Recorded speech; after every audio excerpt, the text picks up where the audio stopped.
कोई नहीं मिल पाती। एक तो लड़की के साथ में रेप हो रहा है या सुसाइड कर दिया है वो, चाहे कोई सी भी ट्रेजेडी हो रही है, एटलीस्ट जो डेड बॉडी है वो उनके माँ बाप को तो दे दो। या वो उनका इतना भी राइट नहीं है, जिन्होंने पैदा कर दिया, इतनी बड़ी कर दिया, केयर कर दिया, पैसा खर्च कर दिया, भेज दिया बाहर, उनका इतना भी राइट नहीं है कि वो अपनी बच्ची डेड बॉडी देख सके।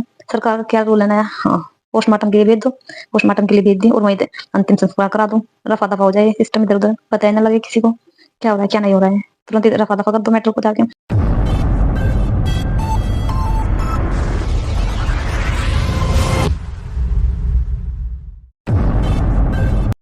रातों के सन्नाटों में एक हल्की सिसकी गूंजती है, रातों के सन्नाटों में एक हल्की सिसकी गूंजती है, लेकिन कोई नहीं सुनता। सुबह होती है, फिर वही औरत मुस्कान की झूठी चादर ओढ़कर खड़ी हो जाती है, जैसे कि कुछ हुआ ही ना हो। ये तो हुनर है एक औरत में दर्द छुपाकर जीने का। हर दिन न जाने कितनी महिलाएं अपने सपनों का, अपने जज्बातों का गला घोटती है, कभी समाज के डर से तो कभी अपनों के डर से, और गला घोटते घोटते वो इस अंजाम पर पहुंच जाती है। जब दर्द हद से गुजर जाता है तो फिर वो एक सनया बन जाती है। जब उसका दर्द कोई नहीं समझता तो फिर सनया बन जाती है और हमेशा हमेशा के लिए सो जाती है। वो अपनी तकलीफ किसी को समझा ही नहीं पाती है, वो अपनी तकलीफ किसी को समझा ही नहीं पाती है, और एक दिन वो हमेशा हमेशा के लिए खामोश हो जाती है। Hi friends, welcome back. मैं सीमा स्वागत करती हूँ आपका आपके अपने चैनल यंग थिंकर्स में। फ्रेंड्स, कैसे आप सब? उम्मीद करती हूँ फ्रेंड्स आप अच्छे होंगे। हर रोज की तरह आप लोगों ने अपना और अपने परिवार का ध्यान रखा होगा। फ्रेंड्स, बिकॉज कुछ दिनों से मेरी थोड़ी तबीयत ठीक नहीं थी और मुझे भी थोड़ा फीवर के सिम्टम थे। फ्रेंड्स, मैं सोच रही थी कई दिनों से कि थोड़ा एक वीडियो रिकॉर्ड करूँ, लेकिन हो नहीं पाया। आज मैं ऐसे बिस्तर में बैठी हूँ और बस ऐसे रिकॉर्ड कर रही हूँ। फ्रेंड्स, आज मैं आप लोगों से, आपने स्टार्टिंग में सुन भी लिया होगा, मैं बात करूंगी स्नेहा के बारे में, जो कि बिहार स्टेट से बिलोंग करती है और सासाराम एक जगह है, वहां से वो बिलोंग करती थी लड़की। हाल ही में आपने सुना भी होगा, काफी सुर्खियों में वो लड़की, और उसने सुसाइड भी किया हुआ है। फ्रेंड्स, ये हम सबके लिए एक दुख की बात है और चिंता का विषय भी है। फ्रेंड्स, स्नेहा का जाना एक व्यक्ति की हानि नहीं है फ्रेंड्स, एक सिस्टम के ऊपर पूरा सिस्टम फेल हो रहा है, इससे ये निकल के आता है। Friends, you know what friends, मैं अभी इस वीडियो में थोड़ा आगे डिस्कस करूंगी, लेकिन मेरी आप लोगों से एक रिक्वेस्ट है। एक तो आप इस वीडियो को कंप्लीट देखिए फ्रेंड्स।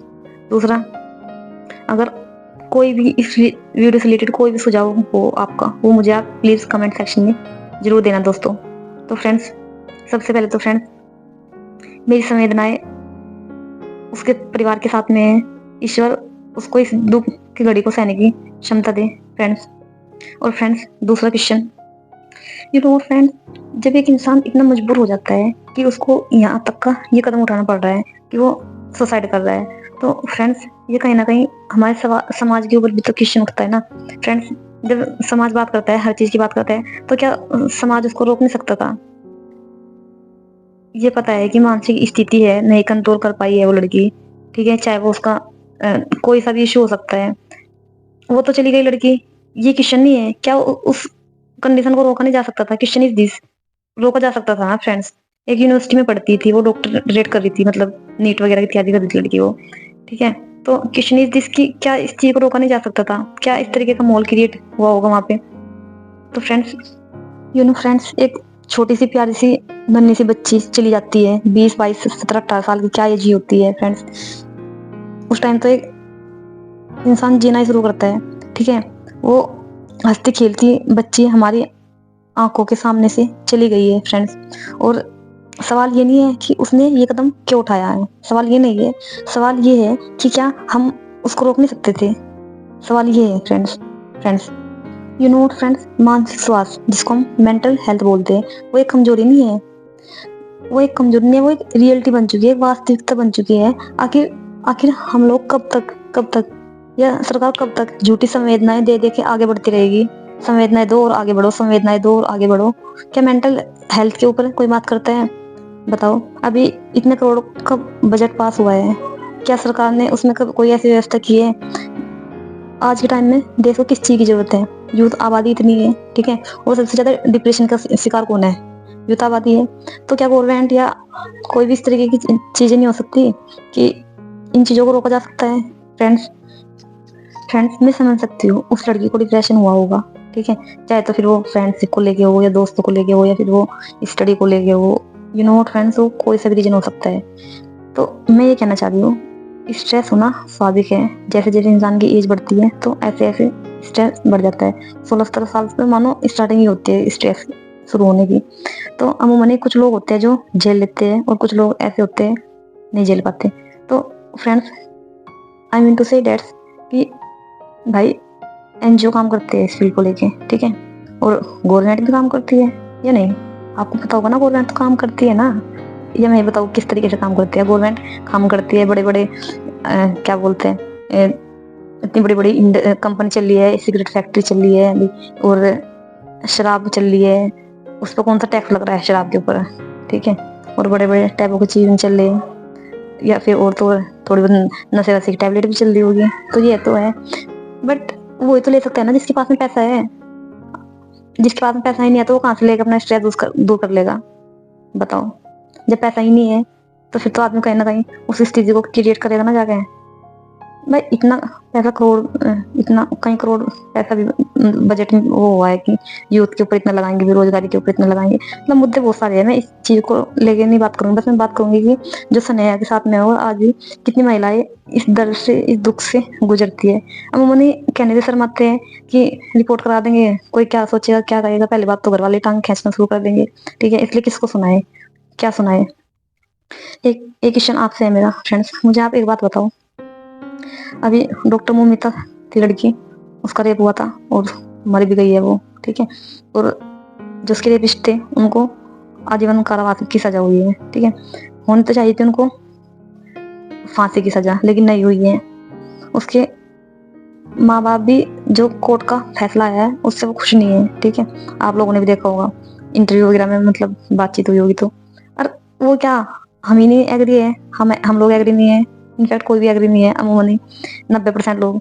तो क्वेश्चन ये नहीं है, क्वेश्चन ये है मतलब क्या आनन फानन में, मतलब उनकी डेड बॉडी, उनके माँ बाप, एक बात तो बताओ, पोस्टमार्टम से क्या निकल के आता है सामने? कितने वहां तुमने वेल एजुकेटेड बैठा रखे हैं जो चीराफाड़ी करते हैं, कौन बैठा रखा है, कौन सी फैसिलिटी दे रखी है तुमने वहां पे अंदर उसमें जहाँ भी ये सब होता है? कभी सोचा आपने इस चीज के बारे में, क्या शब्द होता है? तो करप्शन इतना है, तुम कुछ भी लिखवा लो उसमें रिपोर्ट में वो आ जाएगा लिखा हुआ जाके। मैं चैलेंज करती हूँ इस चीज को। जब करप्शन है इतना, भ्रष्टाचार इतना है कि सर से लगा के पाँव तक के भ्रष्टाचार है, ठीक है, तो फिर किस रिपोर्ट की बात ऐसे बैठ रही है कि लड़की तो चली गई, जो जाना था वो तो चले गया, ठीक है, अब उसके मरे शरीर के साथ मत खिलवाड़ करो, एटलीस्ट वो तो उनके माँ बाप को सौंप दो। ये तो एटलीस्ट जब तुम इतने बड़े हिंदू हो, हिंदू राष्ट्र की बात करते हो, सनातन धर्म की बात करते हो, तो ये तो इतना बड़ा अन्याय मत करो कि तुम तुरंत आनन फानन में पोस्टमार्टम के लिए भेज दो। एक तो बेचारी मर गई, जान से चली गई, ठीक है, वो होगी चीजें, घर वाले भी बेइज्जती खुद के बदनाम की, वो तो अलग से है, वो तो अलग है। रासा तुम उसको कंप्लीट कर दो, जो बचती है चीजें कि उसको पोस्टमार्टम करवा दो, उसके माँ बाप के साथ में खड़े खड़े उनकी लाश वहीं की वहीं जला दो तुम साथ के साथ ही। ये न्याय होता है, जस्टिस होता है क्या? आप बताओ फ्रेंड्स, ये जस्टिस होता है क्या? और फ्रेंड ये मानती हूँ कि किसी भी वुमेन्स का जो स्ट्रगल है इतना आसान नहीं होता है लाइफ को सरवाइव करना, ठीक है, इनफैक्ट शादी के बाद भी और शादी से पहले भी इतना आसान नहीं है। मुझे सबसे ज़्यादा दुख तब होता है, एक तो वो मर गई, चाहे वो तो नेचुरल डेथ से मरी हो, चाहे वो किसी भी रीजन से मरी हो, फिर उसको वहाँ भेज दो पोस्टमार्टम के लिए, क्या कुछ जस्टिस दे देते हो? तुम ये पैसे को बर्बाद कर देते हो मरने वाले माँ बाप के ऊपर, या तुम उनको उनकी बेटियां लौटा देते हो? ये तो उससे भी बड़ी विडम्बना और प्रताड़ना है उनके साथ में। उस लड़की की आत्मा में क्या सोचती होगी, क्या सोचती होगी कि क्या सिस्टम है, क्या न्याय है जाके। एटलीस्ट कम से कम पहले वो चीज तो सही करो कि जितने जीवी औरतों के साथ में खिलवाड़ और मरने के बाद भी खिलवाड़ है। इतनी शर्म की बात है, इतनी शेम की बात है ये फ्रेंड्स। मैं आप लोगों को क्या बोलूँ कि मेरा तो इतना दिमाग खराब हो जाता है ना, I don't believe this, but मुझे बहुत ज्यादा गुस्सा आता है फ्रेंड्स। ये चीजें मैं आप लोगों के सामने शेयर कर दूँ फ्रेंड्स। और फ्रेंड्स मैं आप लोगों को और क्या ही बोलूँ फ्रेंड्स, मुझे तो समझ नहीं आ रहा है कि मैं कहाँ से कोई चीज की शुरुआत करूँ, कहाँ से अंत करूँ फ्रेंड्स। हर जगह इतना बस्ट है, इतना गवर्नमेंट के पास में पैसा भी जब भी सही जगह नहीं, मतलब अधिकतर यूटिलाइज हो पाता है जाके। एटलीस्ट जहाँ पोस्टमार्टम करा रहे हो ना उसकी व्यवस्था सही करो पहले, तो सबसे बड़ी तो बात यही है जाके, ठीक है। अब बस हेडलाइन बनवा दोगे, हमने पोस्टमार्टम के लिए भेजा। वहाँ क्या वो बैठते थे क्या? जज थोड़ा ना बैठते हैं वहाँ पे, जज बैठ जाते जो थोड़ा बहुत एविडेंस उसको जला बोल दो, तुम खत्म कर दो बस, फिर क्या ही रह जाता है, कुछ रह जाता है? एटलीस्ट जो डेड बॉडी है वो उसके पेरेंट्स को दो ना, एटलीस्ट वो इसका अंतिम संस्कार कर ले अच्छे से। फ्रेंड्स, आप इस वीडियो के बारे में क्या सोचते हैं फ्रेंड्स? मुझे कमेंट सेक्शन में फ्रेंड्स जरूर बताना। और फ्रेंड्स, मेरी तो संवेदनाएं उस परिवार के साथ में है फ्रेंड्स, और स्नेहा की जो मौत हुई है उसका मुझे दुख भी है, और मेरी संवेदनाएं उनके साथ में है फ्रेंड्स। और फ्रेंड्स, मैं आप लोगों से बस ये रिक्वेस्ट करती हूँ कि आप महिलाओं का, बच्चों का रिस्पेक्ट करें, मान सम्मान दें उनको, और फ्रेंड्स वो भी अपने सपनों को पूरा कर सके फ्रेंड्स।